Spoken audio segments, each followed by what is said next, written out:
Boa tarde a todos. Iniciamos a nossa segunda oficina de pesquisa do programa de mestrado de Direito Processual e Cidadania do mestrado de UFBA. Suzana Bretas, a nossa palestrante de hoje. A Suzana foi minha colega do doutorado na Pontifícia Universidade Católica de Minas Gerais, no período que fiquei morando em Belo Horizonte, então é uma pessoa porque eu tenho muito carinho.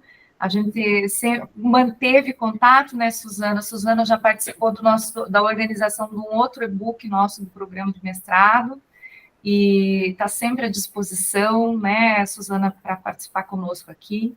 A Suzana é doutora em Direito Privado pela PUC, professora da Universidade de Itaúna, do curso de Direito, conselheira estadual da OAB, advogada militante, né, bem atuante na área. Fiquei sabendo agora, não sabia, mas está cursando pós-doutorado, então, em Direito Público, né, Suzana? Isso. Fico muito feliz. Espero que nós possamos ainda ter a grata presença sua em outras oportunidades, né? Então, muito obrigada pela sua presença. A Suzana hoje vai tratar de um tema muito contemporâneo. Então, Suzana, minha querida, a palavra é sua. Nós deixaremos um tempo hábil para você ministrar a palestra e depois abriremos para questionamentos e debates, e todos estão convidados a participar. Gratíssima, muito bem-vinda. Eu registro o meu agradecimento à amiga e professora doutora Kelly Cardoso. É um prazer participar do evento, ainda mais no Paraná, pois, como eu disse agora há pouco, eu me sinto um pouco paranaense. Eis que eu mudei para Minas 10 dias antes do meu nascimento. Então, eu tenho uma identidade muito grande com o estado do Paraná.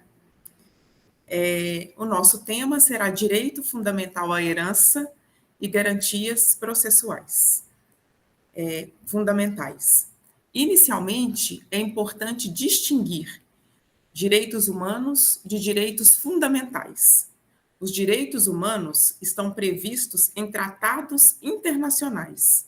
Quando estes direitos são incorporados à Constituição de um país, passam a ser denominados direitos fundamentais e atingem um grau de positividade e aplicabilidade maior. O direito à herança é direito fundamental e está previsto no artigo 5º, inciso 30 da Constituição Federal. Trata-se de extensão do direito de propriedade.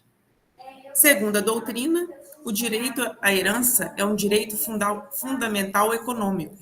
Contudo, é um direito fundamental econômico que concretiza direitos fundamentais existenciais, como saúde, vida, liberdade, moradia, educação, lazer. Ter a herança força de direito fundamental significa dizer que os herdeiros necessários, descendentes, ascendentes, cônjuge e companheiro sobrevivente, só perderão a herança se vierem a ser declarados indignos nos moldes do artigo 1814 do Código Civil, ou se vierem a ser deserdados nos moldes dos artigos 1962, 1963 e 1814 do Código Civil. Só um momento aqui, gente. Só um momento aqui. Fernanda, tem como...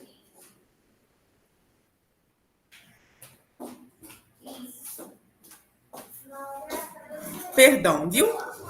Contudo, o direito fundamental à herança sofre algumas limitações, como todo direito fundamental, pois, em regra, não existe direito fundamental absoluto.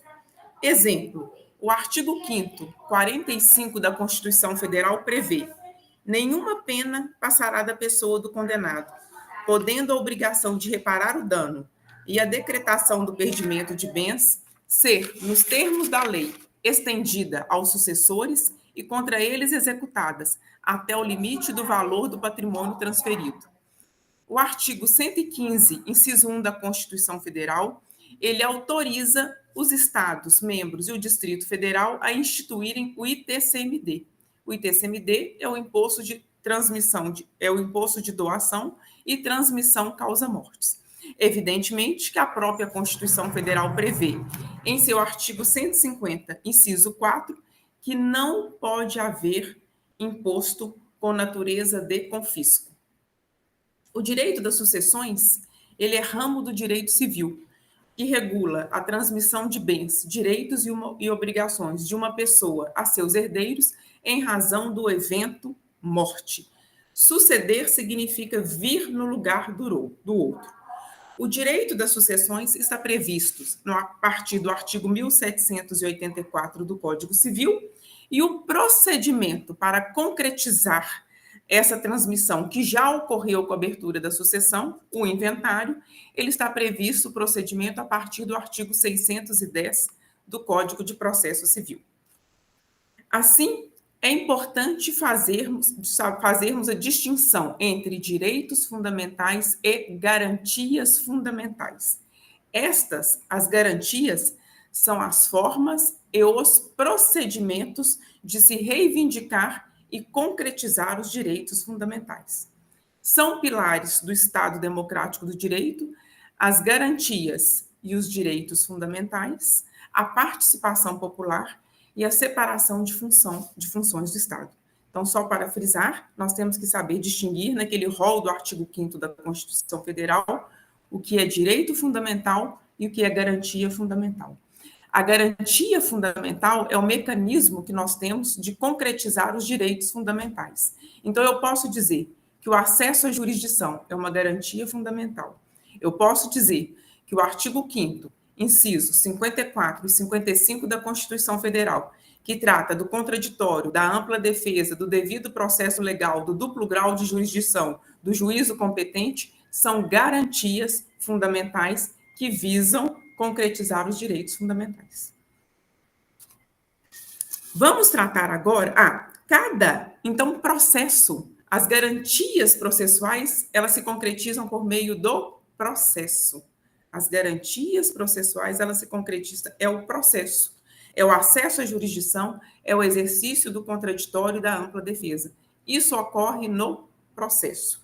Processo é um procedimento em contraditório. Cada processo possui um procedimento. Exemplos: o divórcio é um procedimento comum. O inventário é um procedimento comum, é um procedimento especial.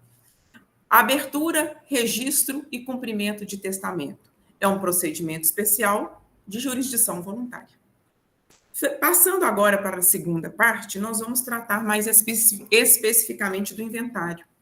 O inventário, que é a forma que nós temos de concretizar o direito fundamental à herança, ele pode ser feito de forma judicial ou ele pode ser feito de forma extrajudicial. O inventário extrajudicial, ele é uma faculdade e ele é feito por meio de escritura pública que está normatizada na resolução número 35 do CNJ.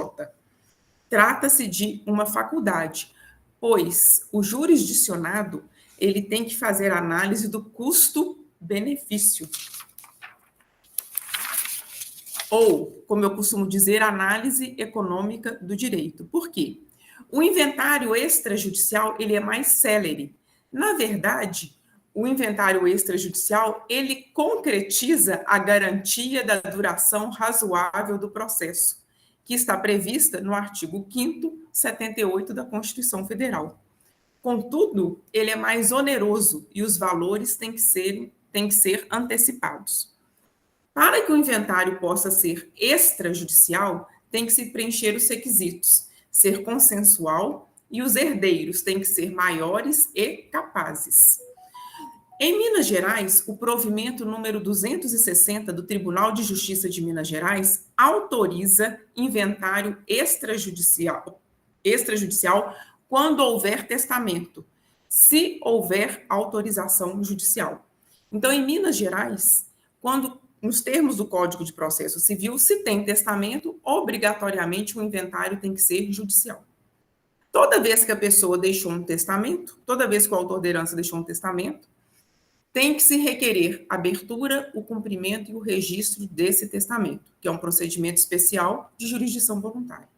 Em Minas Gerais, se na petição inicial você fizer o requerimento de que o juiz defira que o inventário seja feito de forma extrajudicial, porque há consenso entre os herdeiros e todos são maiores e capazes, e se o juiz deferir, então, ainda que exista testamento, o inventário pode se proceder de forma extrajudicial. Na petição, durante todo o processo de inventário judicial, há situações que concretizam as garantias fundamentais do devido processo legal, do direito de acesso à jurisdição. Isso é observado em várias fases do processo de inventário judicial. Então, aqui eu vou chamar atenção para alguns momentos ou algumas fases do processo de inventário judicial em que nós vamos concretizar essas garantias fundamentais do processo. O primeiro momento vem a ser prazo e legitimidade para requerer inventário. Quando eu vou requerer a abertura de um inventário para concretizar o meu direito à herança, eu estou exercendo a minha garantia fundamental de acesso à jurisdição, prevista no artigo 5º, inciso 35 da Constituição Federal. O Código de Processo Civil, ele prevê prazo de 60 dias. O Código Civil, ele prevê prazo de 30 dias. Eu costumo dizer que a inobservância desses prazos não causa prejuízo para o jurisdicionado, porque nós sabemos que, em regra, os prazos para os juízes são denominados de prazos impróprios, não é isso? Não trazem nenhuma consequência processual ou não cumprimento. Sentença tem que ser proferida em 30 dias. As sentenças são proferidas dentro do prazo legal? Em regra? Não. Isso gera alguma consequência para o Estado juiz? Não. Os prazos dos advogados, como regra, são próprios. Se nós perdermos algum prazo, nós vamos ter consequência? Se nós não contestarmos, existe a grande possibilidade de gerar uma revelia? Se nós não arrolarmos testemunha, existe um prazo, uma consequência de gerar uma preclusão? Mas, neste caso aqui, a inobservância de prazo para o exercício da garantia de acesso à jurisdição não gera consequência nenhuma. Em Minas Gerais, a consequência ela é tributária, porque aqui em Minas, o lançamento do ITCMD é que tem que ser feito em até 90 dias da data do óbito. Aqui hoje nós temos uma alíquota fixa de 5%, e quem faz este lançamento antes de 90 dias, ele chega a ter um desconto aí de 15% desses 5%. Assim, para a propositura da ação de inventário, nós vamos observar as normas dos artigos 615 e 616 do CPC, que trata da legitimidade, é uma legitimidade concorrente, preferencial, porém não absoluta. Nós temos que observá-la com rigor. E vamos observar a norma do artigo 17 do Código de Processo Civil, que trata da legitimidade, que no caso são os artigos 615 e 616 do CPC, e do interesse. Interesse está relacionado à utilidade do processo. A gente propõe uma ação quando a gente tem interesse, quando o processo, de alguma forma, vai nos ser útil. É por isso que, quando nós realizamos uma transação no curso do processo, nós falamos o seguinte: o processo perdeu o seu interesse, porque ele não tem mais utilidade diante da ocorrência da transação. No segundo momento, que visualizo que nós estamos exercendo as garantias fundamentais previstas no artigo 5º da Constituição em relação à concretização da herança, é no momento de nomeação, atribuição e remoção do inventariante. Uma vez nomeado, uma vez proposta a ação, exercida a garantia fundamental de acesso à jurisdição, uma vez nomeado o inventariante, ele vai ter que prestar o compromisso e ele tem uma série de atribuições que estão previstas nos artigos 618, 619 e 620 do Código de Processo Civil. Se o inventariante não cumpre as suas obrigações previstas em lei, reserva legal, artigo 5º, inciso 2 da Constituição Federal, direito fundamental, se ele não cumpre as suas obrigações, ele vai poder ser removido. Os demais herdeiros poderão exercer a garantia fundamental do processo e propor ação de remoção de inventariante. Então, neste momento aqui também, a gente faz essa conexão de garantia fundamental do processo com direito à herança. Um terceiro momento é que, apresentadas as primeiras declarações, os demais herdeiros vão ser citados para se manifestar sobre elas. Quando os herdeiros são citados para se manifestarem sobre as primeiras declarações, eles estão exercendo as garantias fundamentais ao contraditório e à ampla defesa, previstas no artigo 5º, incisos 54 e 55 da Constituição Federal. Mais um momento em que a gente observa essa concretização dos direitos e garantias fundamentais no processo de inventário. Habilitação do herdeiro preterido. Nós sabemos que nas primeiras declarações vai constar o rol de herdeiros. Quem são os herdeiros do falecido? Pode ser que o inventariante não saiba ou tenha esquecido, mesmo que não haja dolo, tenha esquecido de algum herdeiro. Este herdeiro, então, pode exercer a sua garantia fundamental do processo e habilitar no processo de inventário. Se este herdeiro não tem prova pré-constituída da sua condição de herdeiro, exemplo, um filho extramatrimonial não reconhecido, uma união estável não formalizada por escritura pública, esse herdeiro vai ter que exercer o seu direito, a sua garantia fundamental de acesso à jurisdição e propor uma ação de reconhecimento de paternidade pós-mortem, ou terá que propor uma ação de reconhecimento de união estável pós-mortem e requerer no processo de inventário uma reserva de quinhão, uma reserva de cota. Por quê? Tanto no inventário judicial quanto no inventário extrajudicial é possível fazer a sobrepartilha. Agora, se esse herdeiro preterido tomou conhecimento de que ele foi preterido e o inventário já finalizou, aí este herdeiro vai ter que se utilizar da ação de petição de herança. A ação de petição de herança, ela vai ocorrer quando o herdeiro foi preterido e o inventário já finalizou. Neste caso, a ação de petição de herança, ela está prevista no artigo 1884 do Código Civil, que diz o seguinte: o herdeiro pode, em ação de petição de herança, demandar o reconhecimento de seu direito sucessório, para obter a restituição da herança ou parte dela, contra quem, na qualidade de herdeiro, ou mesmo sem título, a possua. Muitas vezes, a ação de petição de herança terá que ser cumulada com um reconhecimento de paternidade pós-mortem, ou vai ter que ser cumulada com um reconhecimento de união estável pós-mortem. O que nós temos que ficar atentos em relação à ação de petição de herança, que é uma das formas de garantia de exercício da jurisdição, de acesso à jurisdição, nós temos que ficar atento com o prazo prescricional. Por quê? O reconhecimento da condição de filho, isso não prescreve, porque está relacionado ao direito de personalidade. Contudo, a ação de prescrição de herança, ela prescreve em 2 anos, contados a partir da abertura da sucessão, exceto se o herdeiro for absolutamente incapaz, pois contra herdeiro absolutamente incapaz não há prescrição. Um quarto momento que nós vislumbramos no processo de inventário que se concretiza as garantias do contraditório e da ampla defesa é no que se refere ao cálculo de imposto e avaliação dos bens hereditários.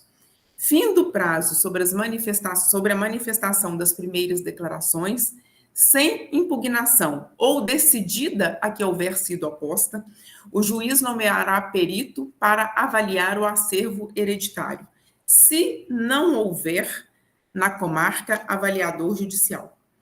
A avaliação não é obrigatória se todos os herdeiros forem maiores e capazes e a fazenda pública concordar com os valores atribuídos nas primeiras declarações. Se o juiz vai nomear herdeiros, significa dizer que será facultado às partes nomear assistentes técnicos, apresentar quesitos, acompanhar a perícia e ter vista do laudo. Essas possibilidades da parte de nomear assistente técnico, formular quesito e ter vista do laudo pericial Isso concretiza o contraditório e a ampla defesa, que são garantias fundamentais do processo previstas na Constituição Federal. Um quinto momento é o pagamento de dívidas. Nós sabemos que quando a pessoa falece, temos um juízo universal. Todos os bens vão ser avaliados, todos os bens, e primeiro, posteriormente, se o falecido deixou débito, vai se quitar os débitos do falecido. Posteriormente, vai ser a partilha para os herdeiros necessários e, se houver valores, vão se cumprir as disposições testamentárias. Então, antes da partilha, poderá o credor do espólio exercer a garantia fundamental de acesso à jurisdição e habilitar-se no processo para receber o seu crédito. Quando ele faz isso, ele está utilizando daquela garantia prevista no artigo 5º, inciso 35 da Constituição Federal. Um sétimo momento é a partilha. O herdeiro pode sempre requerer a partilha. Comunhão e condomínio são sempre motivos de desavenças. A partilha cessa com a comunhão. A partilha, ela pode ser consensual ou judicial. Na partilha consensual, nós concretizamos um princípio de direito civil, que é o princípio da autonomia privada. Este princípio da autonomia privada de direito civil, ele tem como fundamento o direito fundamental à liberdade, que está previsto no artigo 3º, inciso 1 da Constituição Federal. A partilha é o ato pelo qual o juízo, no procedimento de inventário, decide um quinhão de cada herdeiros. O Código de Processo Civil e o Código Civil prevêem critérios de partilha. E um dos critérios previstos no Código de Processo Civil estão previstos na ação de divisão. Por fim, já finalizando, a ação rescisória e a ação de anulação de partilhas são garantias também, são garantias, são ações que concretizam a garantia de acesso à jurisdição. Elas estão previstas, respectivamente, no artigo 658 do CPC e no artigo 2027 do Código de Processo, no Código Civil. Assim, encerro a minha breve fala e agradeço. Muito obrigada, Suzana. Suzana, eu até acabei não comentando, o professor Celso Yokohama, que é o nosso coordenador, ele pede desculpas por não comparecer, está em viagem a trabalho de uma reunião da CAPES, que ele precisou viajar em relação a isso, está dentro do avião. Até mandei mensagem para ver se ele conseguia dar uma passadinha, mesmo que fosse pelo celular, mas infelizmente ele está em viagem, né? E o professor José Medina, mandou um abraço para você, para o professor Ronaldo Bretas, ele tem muito carinho pelo professor Ronaldo Bretas, né? Se conhece já de longa data. Então... É verdade. Então, Suzana... Que legal. Gratíssima pelo seu tema. Antes de eu fazer alguma pergunta, aliás, eu vou questionar aqui, mas se alguém quiser fazer alguma pergunta, fiquem abertos, por gentileza, só levantar a mãozinha aí, fica à vontade. Suzana, quando nós conversamos a respeito da sua palestra, infelizmente nós temos um recentíssimo, infelizmente não, né? Infelizmente porque eu não consegui ainda ler todo o projeto do Código Civil, né? Mas eu imagino que, principalmente nessa parte, você já tenha tido acesso, já tenha feito a pesquisa a respeito. Houve alguma mudança em relação a esse projeto do Código Civil a respeito da parte de herança significativa em relação a isso? Eu me chamou a atenção porque o Código, a ordem de vocação hereditária que está prevista no artigo 1829 do Código Civil, vai haver uma alteração voltando ao Código Civil de 16.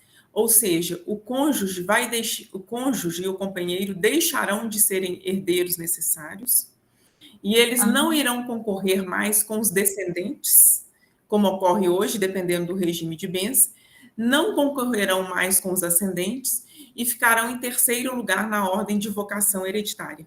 Então, na verdade, nós estamos voltando ao sistema do Código Civil de 16. Qual que é o Código Civil mais importante que nós temos, que inspirou todos? Código Napoleônico, Código Francês. É o mais importante. Ele foi a fonte de inspiração de todos. Ele é de eu esqueci se ele é de ele é napoleônico, eu esqueci se ele é de 1802, 1803, eu me esqueci aqui. Ele está em vigor até hoje. Até hoje. Aí eu pergunto, a solução dos problemas é alterar o Código Civil ou poderíamos fazer alterações pontuais? Eu fico com essa primeira questão. A segunda questão, em relação aos descendentes, eu acho até correto o cônjuge sobrevivente não concorrer. Por quê? Nós somos um país do Ocidente.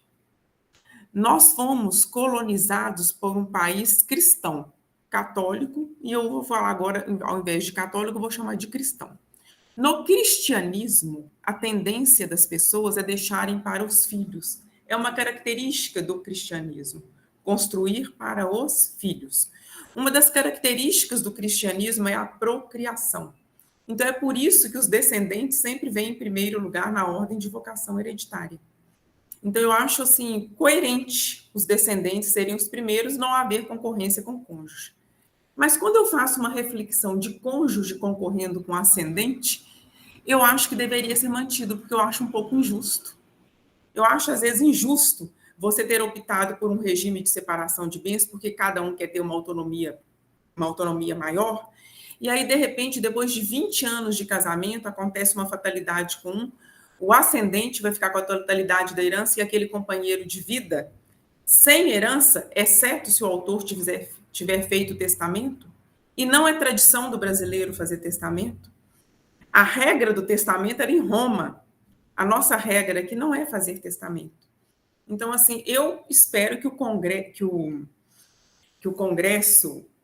que a Câmara dos Deputados faça um debate maior, sabe, sobre o novo Código Civil, que haja audiências públicas, porque eu acho que tem muitas questões que ficaram, assim, no meu ponto de vista, elas merecem serem melhores analisadas, sabe? Então, uma que me chamou a atenção foi a ordem de vocação hereditária, porque ela é a base do direito das sucessões. É interessante porque muitas discussões, jurisprudências até em relação a essa questão, logo na sequência do Código Civil de 2002, e posteriormente ainda, e até hoje ainda há discussões em relação a essa concorrência, em relação a esse direito de herança, e realmente, nessa tua perspectiva, eu acho um ponto bem importante, porque você escolher a separação de bens e, de repente, por alguma fatalidade, a pessoa não está mais com aquela, e a questão do testamento, concordo também, as pessoas não têm o hábito de fazer. Foi perceptível, no período de pandemia, um aumento de pessoas fazendo testamento.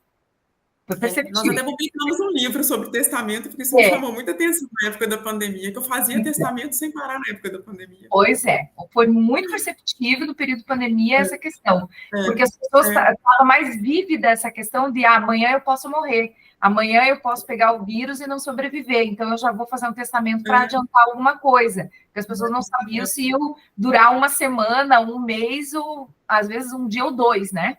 Então, mas depois, passada essa questão da pandemia, novamente eu não ouço mais as pessoas falarem em testamento.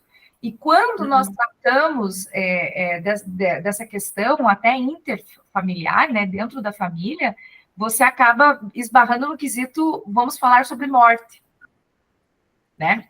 E quando vamos falar sobre morte, é uma questão um pouco mais complexa, porque aí é uma questão de aceitar a finalidade ou o fim do outro, né? E o nosso próprio. Então, você chamou atenção para uma questão que eu sempre comento em sala de aula. Por que as pessoas não fazem testamento no Brasil? Porque, primeiro, que existe uma resistência em falar sobre o tema morte. Existe até uma superstição, falar de morte, eu estou chamando a morte. Ou falar de morte significa que você está querendo o meu patrimônio, então tem essa questão. A segunda questão que eu falo é o custo, porque eu tenho uma filha que é engenheira, né, e ela fala o seguinte, que o meu raciocínio matemático não é muito bom, não, mas só para ilustrar aqui, nós temos uma previdência social aqui que 80% das pessoas ganham um salário mínimo. Quem ganha um salário mínimo, a média do brasileiro é 2, 3 mil reais. Quem ganha isso está preocupado em fazer testamento? É prioridade da pessoa fazer testamento? Não é prioridade. E a terceira situação é que a ordem de vocação hereditária prevista na lei atende, porque se eu sei que se eu falecer, quem vão ser os meus herdeiros são essas pessoas e não faço nada, pode ser que eu esteja de acordo. Mas eu costumo sempre dizer, testamento não é para quem tem muito patrimônio, testamento é para quem tem algum patrimônio. É bem pontuado. Tem um aluno nosso aqui que até fez um seminário na nossa disciplina de efetivação e justiça, que fala especificamente sobre o acesso à justiça, que é o Eduardo. Eu não estou enxergando aqui, mas ele está presente. O Eduardo, ele falou sobre o livro do Franz Kafka, do O Processo, porque o questionamento até que a professora Miriam, a minha colega do programa, fala a respeito do acesso à justiça, porque ela sempre comenta, e até nas nossas conversas boêmias, assim, ela fica preocupada com essa questão, por exemplo, de inventários que duram muitos anos, e a tua temática é bem pertinente em relação a isso. Você tem como você atua, você é militante como advogada, você tem esses processos de inventário onde não tem fim? De Tem. muito. Eu já vivenciei um inventário que quando eu comecei a atuar, ele já tinha 28 anos. E ele não consegue, ele não se finalizou até hoje, porque era um inventário de uma pessoa que tinha muito patrimônio, teve até testamento em alemão, que teve que ter tradutor juramentado. Pensa bem, conseguir um tradutor juramentado. Isso aí eu vi porque eu já cheguei no final. E esse inventário, ele não finalizou, tem um formal de partilha, mas na verdade ele não finalizou porque os filhos foram morrendo, tinham que fazer os outros inventários.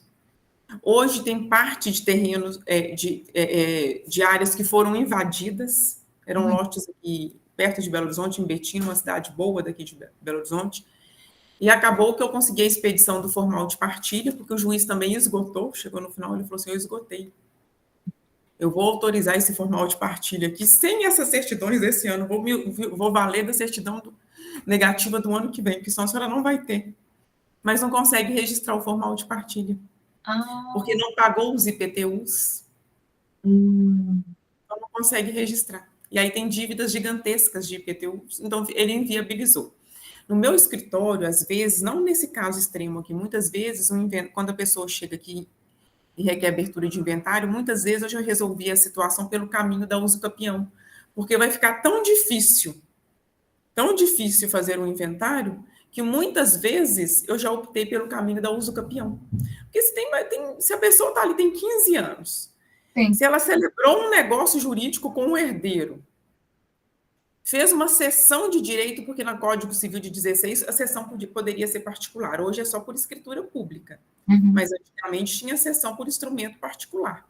Aí eu uso o argumento dessa cessão ser justo título, ou um contrato de compra e venda que foi celebrado. Então, muitas vezes aqui eu já resolvi a questão pela via da uso capião quando existe o prazo previsto em lei. Mas, assim, o que eu acho importante, eu sempre digo assim, as partes têm paixão, não tem no processo? As partes? Sim. Quem está divorciando, quem está propondo uma ação de cobrança, não é isso? Uma rescisão de contrato, a pessoa está apaixonada. Eu falo por mim, porque se eu for parte, eu sou apaixonada. Entretanto, nós advogados, nós temos que ser técnicos, mas nós temos que ter sempre em mente que a transação é uma possibilidade, tem que se fazer custo-benefício, tem que fazer análise econômica do direito. Eu tive até um texto que eu escrevi com uma professora daqui de Itaúna sobre análise econômica do direito. Então, a gente tem que fazer isso. É melhor você ter esse direito aqui, ou você ficar anos e anos e anos e anos para ver se você vai conseguir um pouco mais. E pode ser que a sentença também não te atenda, não. né? Porque isso pode acontecer. Aí é questão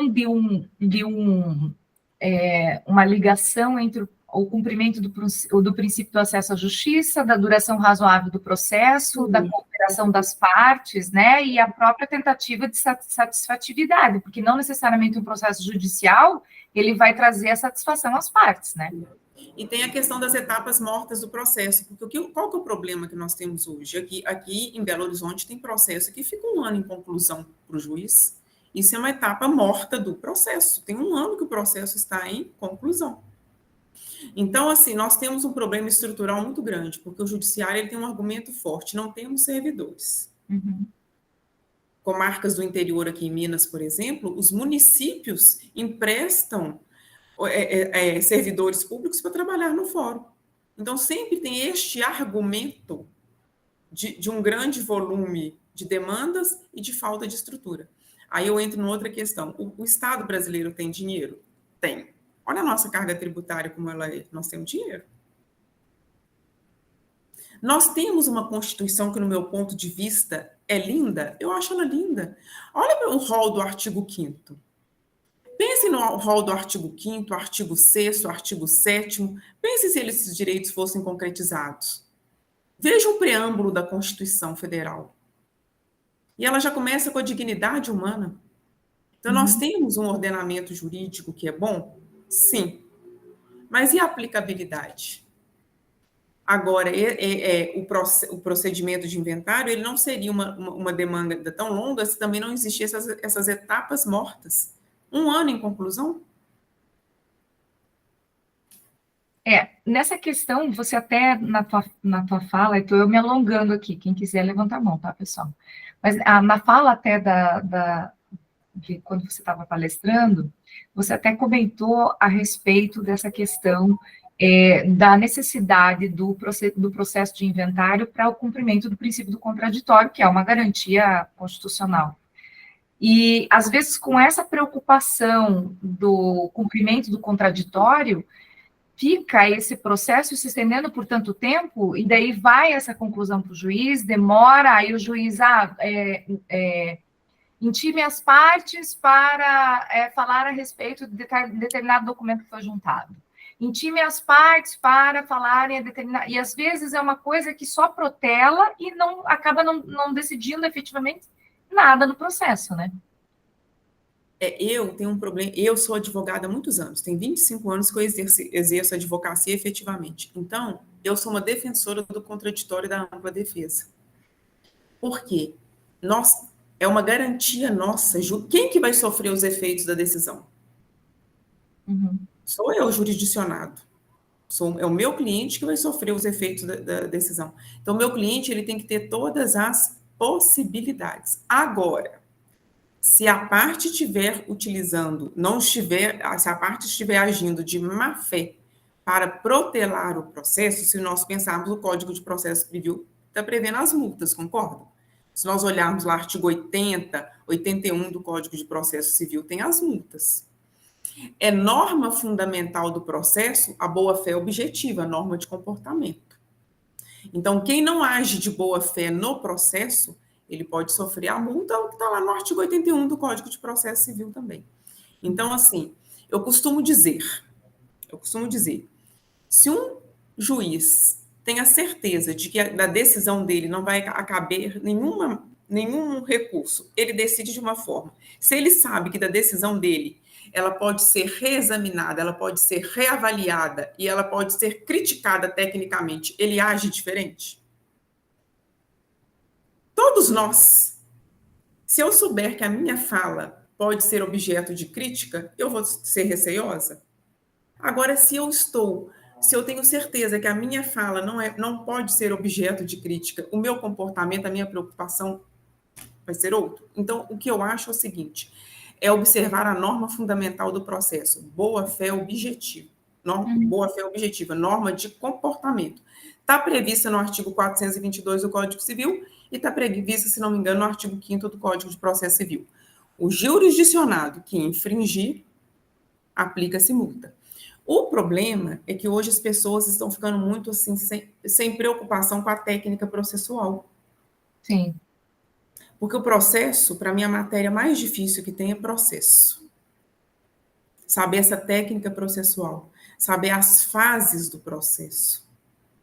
Porque tem as fases. Tem a fase postulatória, tem a fase de saneamento, tem a fase probatória, decisória e a fase recursal. Cada fase inicia-se e termina em um determinado momento. Mas hoje as pessoas elas estão sem noção deste procedimento e vão peticionando. Aí eu falo que é um processo ping-pong, que aí é vista para cá, vista para lá. Não é isso? Vista para cá, vista para lá. Quem age assim tinha que ter uma multa por litigância de má-fé. Mas não tirar o direito ou a garantia do outro, porque é uma segurança. Os direitos fundamentais, eles limitam o Estado. Aqui eu estou falando como um todo, o Estado executivo, o Estado legislativo e o Estado judicial, concordam? Se vocês olharem para o artigo 5º da Constituição Federal, vocês vão verificar, todos esses direitos que eu tenho aqui, eu estou limitando o poder do Estado. Direito à herança, direito de propriedade, direito ao nome. Toda vez que eu me sentir lesada, eu poder acionar o judiciário. Isso tudo, esses direitos, direito à dignidade, direito à moradia, direito à saúde, educação, esses direitos que nos são concedidos, eles limitam a função do Estado. Senão o Estado ia poder tudo. Então, eu sempre tenho este sentimento como, né, sempre do lado do jurisdicionado, do povo, né? Eu ainda brinco assim, de um lado somos nós, povo, do outro lado nós temos o todo-poderoso Estado, e a gente aqui, ó. Eu ainda brinco, eu falo que nós somos a plebe, entendeu? Viu, mas falar em brincadeira, você comentou a respeito da tua fala, né? A Constituição é linda, olha o preâmbulo. Você sabe que sempre que eu dou aula de ciência política ou teoria geral do Estado, dependendo da instituição, tem um nome diferenciado, né? Mas eu dou aula para os alunos da graduação e eu sempre falo para eles, gente, olha lá, abre lá o preâmbulo, vamos ler juntos. Eu faço questão de ler junto com eles, assim, e o artigo 1º também. Digo, olha que lindo! A nossa Constituição é linda, eu falo a mesma fala que a tua. Olha que lindo esse texto, é lindo. Agora, será que é aplicável? Sei. Aí a gente tem que penar um pouquinho para provocar o judiciário para ter essas garantias. E que bom que tem o princípio do contraditório, né? Mas aí algumas questões, como você mesmo fala, manter o princípio do contraditório é importante, mas também observar essa questão da aplicabilidade da boa-fé, né? Que ainda é meio abstrata, né? Ela também não é tão efetiva e tão aplicável, tão cobrada no processo, mas... Eu já observei, por exemplo, eu atuo muito aqui em Minas, os juízes não aplicam muita multa por litigância de má-fé, não, mas no estado de São Paulo eles já aplicam mais multa por litigância de má-fé. Aqui raramente isso ocorre. Pelo menos na justiça comum, que é onde eu atuo mais, raramente você tem uma multa por litigância de má-fé. Aqui, do que eu vejo dos processos aqui da minha região, os juízes também não têm essa intenção de aplicabilidade aí de multa. Então, provavelmente em São Paulo, o professor Luiz Manuel tem atuado em alguns processos nesse sentido. Ele atua bastante nessa área. Suzana, só por curiosidade, qual é a alíquota de TCMD de Minas Gerais? De Minas Gerais é 5%. 5%? 5% e ela é fixa, porque na grande parte dos estados ela é progressiva. Aqui é 5%. A nossa aqui também é fixa, é 4% no estado do Paraná. E aqui, se você faz o lançamento até 90 dias da data do óbito, desses 5%, você tem um desconto de 15%. Então, já vai elevar, porque foi aprovado de 8%. Sim. E tem um projeto para passar para 16%, que já está tramitando. Ninguém mais vai fazer inventário, né? Porque aí tem que tomar cuidado que não pode ter efeito de confisco. Né? Aí vai ter que chegar num ponto que vai ter esse cuidado. Você não pode perder a propriedade que você adquiriu em 4 anos, senão é um efeito de confisco. Pois é. Eu não sei. Isso aí está estimulando as pessoas a começarem a fazer esse planejamento sucessório e de constituição de pessoa jurídica, que muitas vezes as pessoas não percebem que elas vão ter ônus com o contador, que elas vão ficar cotistas dos imóveis, né? Mas é o que está acontecendo agora. E da criação das holdings, e as pessoas também não têm noção, tem que fazer o pagamento do imposto na criação da holding. Sim, mas tudo bem. Se vai aumentar para 8%, ou às vezes até mais, é preferível pagar hoje, aqui no nosso estado do Paraná, 4%, ou aí 5% para fazer a doação de terreno e criar holding, do que esperar daqui a alguns anos para ter que pagar 8%, né? Mas tudo bem.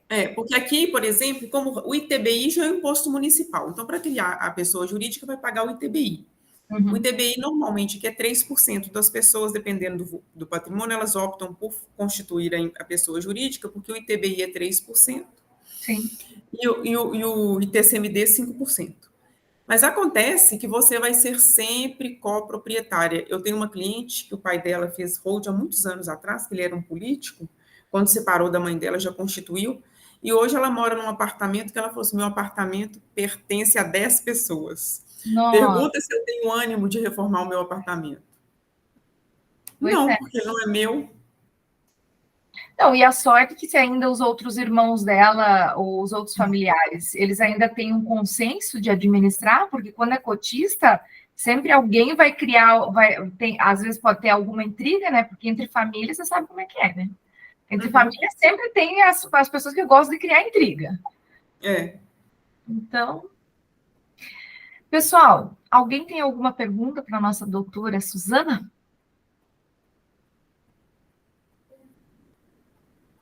Não? Ok. Então, Suzana, novamente eu agradeço muitíssimo a sua participação. Eu espero que a gente continue ainda trabalhando juntas e trocando nossas figurinhas sempre que possível. Eu pretendo ir, eu estou prometendo, já tem alguns anos, já desde 2018 eu estou prometendo de voltar para Belo Horizonte, mas eu acabo não indo, mas eu vou cumprir essa promessa, vou avisar você com antecedência da data que eu vou. Mesmo. Vai ser um prazer recebê-la aqui, viu? E foi um prazer participar com vocês. Muito obrigada pela presença, você é sempre muito bem-vinda e as portas estão abertas sempre que você quiser nos abrilhantar com a sua participação. Muito obrigada. Um abraço a todos. Até. Tchau.